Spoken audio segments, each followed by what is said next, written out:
Ok, voilà, merci Jules Ndiaye. Nous allons prendre Marie Poto Ramadan, citoyenne centrafricaine qui est avec nous. Bonjour et bienvenue sur Ligne Rouge. Bien, j'espère que vous me recevez. Oui. Bonjour à mon frère, compatriote, combattant Jules Ndiaye. Bonjour à tous les participants de cette émission de ce matin. Voilà, alors Marie Poto, Roland Marchal, sociologue français, hein, qui s'est donné pour boulot d'analyser la guerre civile en Afrique subsaharienne, vient donc de rendre public le résultat d'une étude où il peint complètement en noir les efforts du président Touadéra, où il revient sur l'épisode sombre de 2013. Il parle également de la fractition du pays avec la République de Bangui et tout ce qui se passe dans le pays.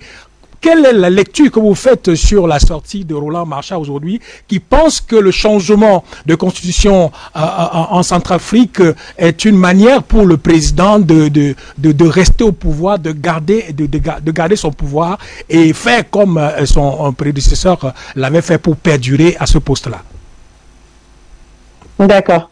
Bon, déjà, ce monsieur, je ne sais pas qui il est et de quel droit il se permet d'analyser la situation en République centrafricaine. Déjà, quand ces gens-là vous combattent, ça veut dire que vous êtes sur le bon chemin.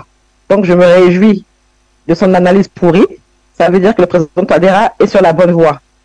Nous qui connaissons mieux le président Touadéra ainsi que ses prédécesseurs, nous nous réjouissions de l'occasion qu'il nous a donnée d'aller au référendum. Il aurait pu s'imposer, comme ses prédécesseurs, changer la constitution sans pouvoir nous consulter et faire venir des étrangers pour venir réécrire la constitution. Là, pour une fois, et je m'en réjouis, j'ai moi-même été voté, j'ai choisi de voter parce que l'occasion m'a démocratiquement été donnée. Le président Touadéra n'est pas éternel, donc si nous décidons qu'il fait du bon boulot et qu'il faut qu'il reste, il faut que son pouvoir perdure, ce qui n'est pas encore le cas, parce qu'il ne s'est pas prononcé sur un nouveau mandat. Mais cette constitution n'a pas été changée uniquement pour une histoire de troisième mandat ou pour un nouveau mandat. Donc les gens arrêtent de se faire des idées. Après, si c'est le cas, pourquoi pas? Pourquoi la France a-t-elle peur?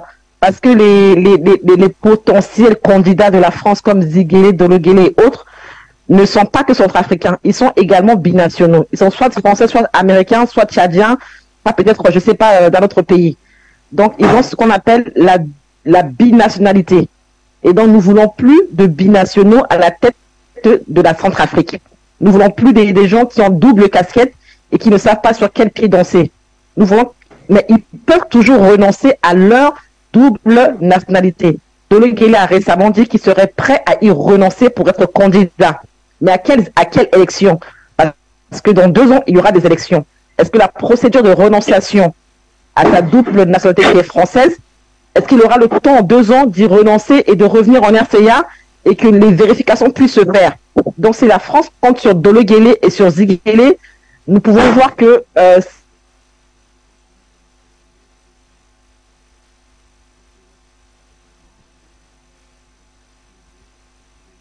déjà mort, c'est déjà cuit, ce sera très différent. Le président Touadéra désire être candidat, il ne s'est pas prononcé, donc je ne peux pas dire qu'il sera candidat. Mais il fait un bon boulot, vous savez, pour poser les bases, ce n'est pas facile. Les gens pensent qu'on a un claquement de doigts, il peut tout changer. Non. On a connu plusieurs coups d'État, plusieurs mutineries. Nous avons reculé de presque 50 ans. Et nous savons que pour vraiment poser les bases, il faut plus de 10 ans. Mais ce n'est pas forcément avec lui, mais avec ses idées et celles de celui peut-être qui va suivre, qui va peut-être continuer après le président Touadéra. Donc on le laisse terminer tranquillement son mandat, parce que le perturber, eh ben nous on va repousser les élections si ça continue comme ça, si on continue de nous emmerder. En 2026, il n'y aura pas d'élection parce qu'il n'y aura pas les moyens, il n'y aura pas la paix en RCA pour qu'on puisse aller aux élections présidentielles. Donc nous ne mêlons pas des affaires de la France, nous ne mêlons pas de leurs lois à l'Assemblée nationale. Ils n'ont pas non plus à analyser ce qui se passe en RCA de façon obscure, voilà. Mais ils sont libres de faire ce qu'ils veulent, hein, mais de nous perturber comme ça, non. Donc moi, peu importe leur analyse, j'en ai rien à cirer.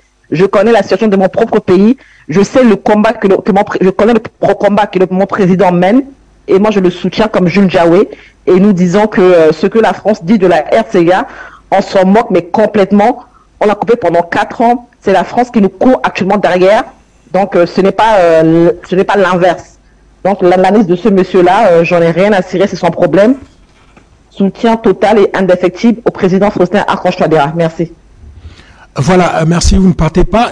On cherche à comprendre réellement pourquoi est-ce que, c'est vrai, Jules Ndiaoué l'a dit, pourquoi est-ce que la France s'entête, parce que visiblement, quand aujourd'hui les résultats d'une étude comme celle-là viennent à mettre en mal, parce que là c'est mettre en mal le pouvoir de Bangui, on se pose la question concrètement, oui, la Constitution a été changée.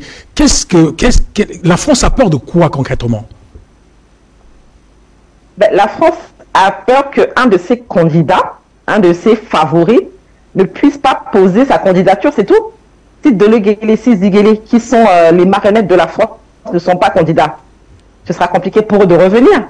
Nous voyons comment le président Touadéra, avec stratégie et sagesse, a pu faire partir l'armée française.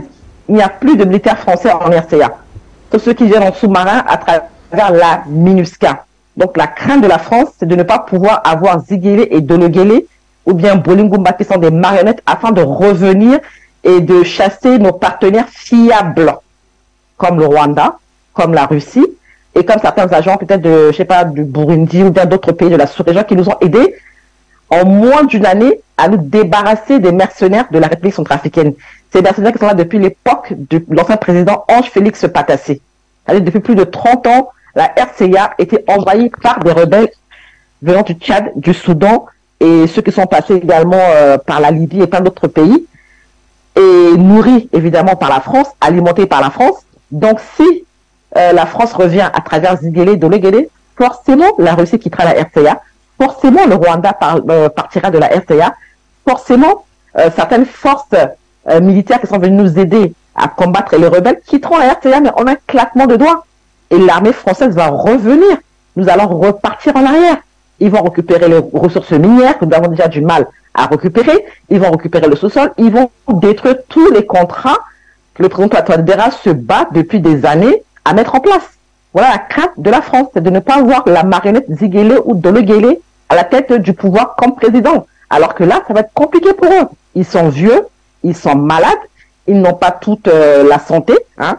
Alors que la nouvelle constitution exige que le potentiel candidat ait qu'une seule nationalité et qu'il soit également en santé physique. Deleguélé vit à 90% en France parce qu'il est très malade, il n'a pas forcément la force pour être candidat. Ziguélé vient très souvent en France se soigner et ainsi que les autres. Donc tout ça, ils vont devoir nous présenter un bilan de santé, mais authentique, afin d'être candidat aux prochaines élections présidentielles. Donc la crainte de la France est que ces valets-là sont pourris physiquement et mentalement. Voilà, merci Marie Poto, citoyenne centrafricaine, comme on l'a dit. Alors Charlie,